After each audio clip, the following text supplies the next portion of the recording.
Hi, I'm Mitch Gallagher from Sweetwater. Thanks for joining me today. We're going to be spending some time with Rob Russell. Thanks for coming in, man. Thank you. And we're going to be looking at mixing with a large format console. We've got a analog audio console behind us, and you're going to be talking through some of the workflow for all that. Yeah. And you've got some experience doing this. A little bit, yeah. You've been doing this for a while, major studios in LA and Hollywood and film scores and major artists and things. So thanks for sharing your time and your knowledge and expertise. We appreciate it. Yeah. So you've got your session tracked. It's in Pro Tools or whatever DAW you're using. Right. But you want to use a console to mix that down. Right. How is that process different than just going to your DAW and moving the faders with a mouse? Well, there's a bunch of things to think about, right? One of the big things, and it's out there whether it's a console or a summing box, is what is summing and what does that do, right? And having a large format console, really, that's one of the major things to me that addresses, right? I can get X number of inputs from Pro Tools, which we can talk about. But the bottom line is in Pro Tools, if I had all those channels, and whether it's 48 or 120 channels, I've got to come down this funnel to end up with 2 outputs. Right. Right? And the way that that all sums together and the headroom you have to work with is totally different in Pro Tools than it is with a summing box or an analog console. Right? And that's the thing. I love working on analog consoles where I can push a desk. Every desk sounds better at a different place that you're sitting, right? Where your mix sits. That sweet spot. That sweet spot, yeah, where this is where the designer meant for everything to work right, right? Right. And if you don't push those consoles, you might not hear that, right? So you got to push that and get that. And the amount of headroom I have above 0 VU, minus 18, digitally, and how much headroom I have, man, it just opens up your mix to a whole nother level. All right, so that's one huge thing, right? Right. Now we can talk about also which consoles you use based on how many you want to bring back and how much I/O you have. For instance, on this console, we have 24 input console. But I also, because it's an inline console, which we've talked about, I have another set of small faders.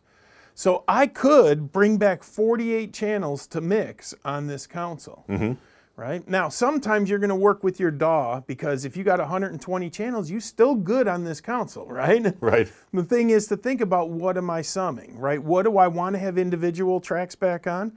Or maybe I have a brass section where I'm going to do some sub-mixes in Pro Tools and bring them back to 2 channels on the console. Or I'm doing an R&B thing, which I've done tons of those, right? Where I've got 20, 30, 40 tracks of background vocals. Right. I don't need individual tracks back on the console for that. So then we'll submix and automate in Pro Tools and then bring a stereo background channel back to the console that I can blend in and have my drums separated and everything else. So Right, so you have to kind of decide where things are going to sit. Yes. If you can bring all 48 outputs from Pro Tools back into 48 inputs on the console, great. All well and good. But sometimes not, because like you said, sometimes really what you want is a stereo mix of your background vocals. And so... And just because I have the 48 here, doesn't mean I really want to use them. I can deal with having 24 because I might want to use this small fader for other things that we can talk about. Right. Well, why don't we talk about it? All right, there you go. So what I love, the biggest thing, right, on these small faders, for example, is I could have a vocal channel up, right, and I can have this small fader go out through one of my buses just as if I was tracking, except for I'm taking a patch cord and going, okay, that bus, now I'm going to send it into this delay. And I'm going to return the delay back on the console, which means I can very easily just pop on a delay for the last word in a phrase or something like that.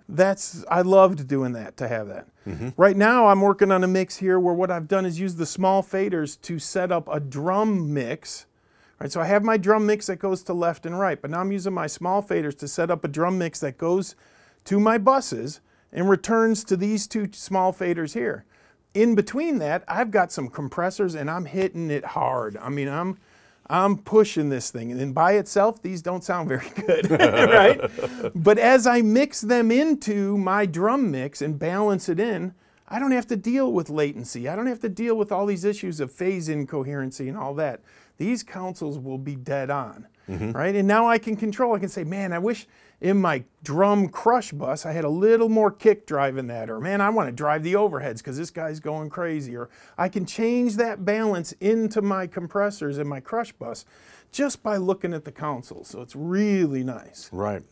The other advantage that for me working on a console like this is that it's the visual aspect of being able to see everything at once. So I can look down and I can see those 24 channels. If you're using the extra input, so the 48, the extra 24 small faders, you can see that. You can see how your EQ is set. You can instantly grab 2 channels of EQ and absolutely adjust them. And so that kind of instant access, that instant overview of what's happening in your mix, to me just is so valuable. It is, and again, it starts to let you be creative instead of just worrying about where stuff is and where it's patched, right? I can, like you said, I can see where my vocal is. I can grab an aux send into a reverb and then grab the return at the same time and balance that to where I need it to be. And it's all about what I'm hearing, right? It changes me from being an engineer in Pro Tools to an engineer again, right? So yeah, it just makes the process so much fun and efficient and and artistic at the same time. Right. So let's talk a little bit about the nuts and bolts of it. So you need enough I/O coming from your DAW to feed the number of inputs you want to use on your console. So let's just, for sake of argument, let's say we've got 24 I/O on our DAW. And we're going to bring those 24 I/O into the 24 main inputs on the console. They come up on the large faders here. And then where does it go from there? Well, from there, and that might be a good stepping stone as you're doing a studio, right? Say, okay, I'm just going to bring 24 back, bang. Right now, my workflow and the way I like to work, what if I want to bring 24 more back on the small faders? I need another 24 channels of I/O. Or O. Right? But you may need I too, because what I like to do is send my aux sends into my I/O and I label them. aux 1, aux 2, aux 3, aux 4, my I/O setup, right? Now I can set up a reverb in Pro Tools, again, that mixed workflow where I can have a plugin I love in Pro Tools and send it from an analog desk, have that analog feel, but be using digital and using plugins that I love and things like that. So that's more ins and outs that I need, right? Now I may want to print my whole mix. I got the mix going, I love it. Now what do I do with it? Well, some people like to print off to like a Tascam DA3000 or an external piece, right, that they may like to print to like it was an old half-inch machine. Other guys love to print right back in their mix and keep everything together, right? So now I can take my master bus that has my compression on it and everything that's built into the console, go into an aux stereo input and then do pre-mastering stuff and then print that. But now I want to listen to that come back to my console so I can hear how much I screwed it up. So I got to have an external return to be able to compare where I was and where I went to, right? So yeah. And all that is the routing flexibility that the center section of the console, which is what brings everything together. In addition to also being your monitor control, your headphone control, if you're tracking your talkback and those things. But for mixing, mainly monitors and headphone for yourself, just as engineer to check. But also, again, those routing kind of capabilities there for assigning where things are going. And all that takes I/O. Right. You kind of touched on it a little bit, but the interesting aspect about how you can use a console like this with a DAW is we always think about, well, I'm going to insert a hardware compressor into my Pro Tools session. You don't really think about, well, I can insert a compressor plugin into my console. But by setting up the routing the right way, you can absolutely do those kind of things. Absolutely. I have the choice with the way that I've set this all up with this. We're using Symphony I/O Mark II. I have the choice of saying, hey, I want this insert on the console to go back into Pro Tools and I want to use this plugin. Or I have the opportunity to say, well, I love my outboard compressor and I'm going to put it on the insert in Pro Tools because of the way my gain structure is flowing, right? And different things. Or I could put that insert on the channel. And all of that may be valid. It's just a question of how you're using it. And where you're doing an important aspect of all this today, which is automation. Oh, absolutely. Because you can automate inside your DAW, but that affects what's coming into the console. And if you have dynamics processing in the console and things, that can affect that. Well, absolutely. So some guys will, if they have a console, will run their DAW like a tape machine. When you look at it when they're mixing, they're at unity gain on their faders, and you're just feeding the console what would have come back off a tape machine, right? So that means your input level is proper. You've aligned the console. You've done all that. And now, if I stick an 1176 on that input of, let's say, a vocal channel, I'm all good. I can automate and do all kinds of things. Now, if I would have put that insert into Pro Tools and wrote automation into Pro Tools, now I'm changing that input level to the console, which if I had, let's say, an LA2A on the insert, and I rode that vocal way down, now my threshold of where my compressor was set is gone. Right. And so that's not a problem. No. It's just you need to be aware of it and how you're working your workflow, where you're using your process. Absolutely. And I use a multifaceted way. I'll automate on the backside. I'm doing a ton of automation in Pro Tools at the same time. It's just understanding how your workflow is and what that channel looks like and where you want to put it. You also have, with a large format console like this, the ability to use the onboard EQ, to choose to use an outboard EQ, hardware, or you can EQ inside your DAW. So you have, again, options. Absolutely. You got every one of those. Your favorite plugins that you love in your DAW, you can have them on there and it just feeds your channel. Your EQ on your large format console is going to sound different. And you're going to use that sometimes on top of the other one or maybe instead of, who knows. But yeah, you have so many choices of what you want to do with compression and EQ and reverbs and anything like that. Right. That's the point of this console, right? Yeah. Or any console, I should say. And that hybrid workflow thing has become so important. Some consoles, this Audient is a great example, have, this is called dual layer in this case, but they can actually control some features inside of the DAW. Absolutely, and that's where it gets to be really fun and where you really need picking a console to decide, am I heavy into automation and do I need that dual layer control? And what dual layer control is meaning is like on one layer, I'm automating Pro Tools. It's like a control surface, right? Okay. But then there might be, like this console has another layer where I'm automating VCAs that are not automated in Pro Tools at the Pro Tools fader, right? So you're picking where your automation is, right? And this console, I think it's fine to have, you know, a smaller amount of faders up and be able to bank through them. There's other consoles where that's all in line and there's motorized faders down here.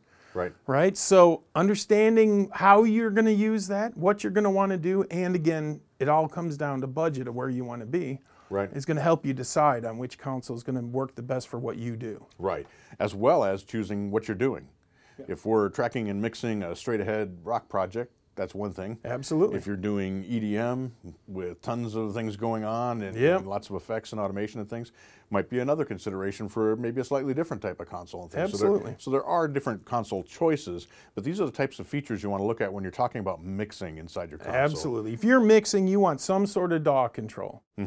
Honestly, even if it's tracking, just to have playback control and transport control built into that, it makes it a great feel and a nice way to work. Right, absolutely. So we'll wrap up with, and we kind of touched on this, but we'll wrap up with the final consideration, and that is that every console has a tone, it has a sound. Some of them have transformers on every input and every output. Some of them don't. Right. Some of them are using lots of iron or big iron, and anyway, so they each have their own sound. Their EQ has its own sound. Absolutely. And so that's part of what a console brings to this. Not only headroom, like you were talking about with summing, but also a tone, if you will. Absolutely. And that goes back to, you know, everybody wanting to track on a Neve and mix on an SSL, right? You wanted that big, fat sound of the Neve that you're going to record, but mixing, you wanted that ultra clear and snappy punch to it, right? And there's some consoles like this console, the guy who designed this is amazing. Like, he's come from a huge background that you can read about on their site, but this console gives me clarity. It says, okay,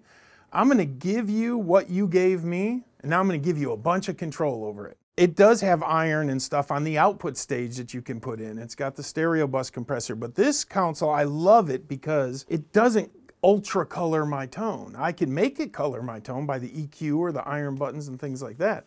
But what I recorded, I'm getting back. And now I have a basis of what I can do with it, right? And not to say one choice is bad over the other. It's what you do and what you hear and how you paint your picture. Right.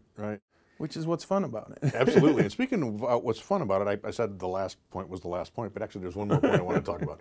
And that's that when I was coming up, we'd go into the studio, and sometimes I'd bring somebody with me. And I'd be like, well, I'm going to run these faders, and at this point, I'm going to turn this EQ up and turn this aux send down. When I'm doing that, I want you to push that fader up and move this. That's hilarious. We all did the same stuff. It's a performance, though, right? Right, absolutely. That's what I want to get to, is the magic of actually performing a mix, and the mix being a creative process. You know, sometimes I have all the automation options I could possibly have, right? And I will shut all of them off and just play a mix. And just like you said, I'll put a piece of paper on the next to the fader that says, here's the B section, here's the verse, here's the chorus. We used to call that flying fingers automation. For those of you who ever worked on a Neve. So, but that's the fun part of it. It is a performance. And then we would edit all those takes we did. We'd listen to them and say, oh, I love the verse there and I love the chorus there. And we'd edit that all together into our master take, right? And you'd be surprised what you come up with just off the cuff, just doing what you feel is natural. Right. And that's the point of these consoles, is to be able to do that. To be creative. Exactly. To bring that magic of performance to the music. So cool. Yeah. Rob, thanks so much, man. It's exciting to sit in front of a console like this. It's inspiring to sit in front of it, but it also, just on a wholly practical level, gives you so many options, so much versatility, so much flexibility, and you always get a great sound working with a console like this. Absolutely. Right. Thanks so much. Nice. Appreciate your time. Great to see you. If you've got questions about how a console can help you get even better mixes in your studio, contact your Sweetwater sales engineer. They'll be happy to take you through the different options. I'm Mitch Gallagher from Sweetwater.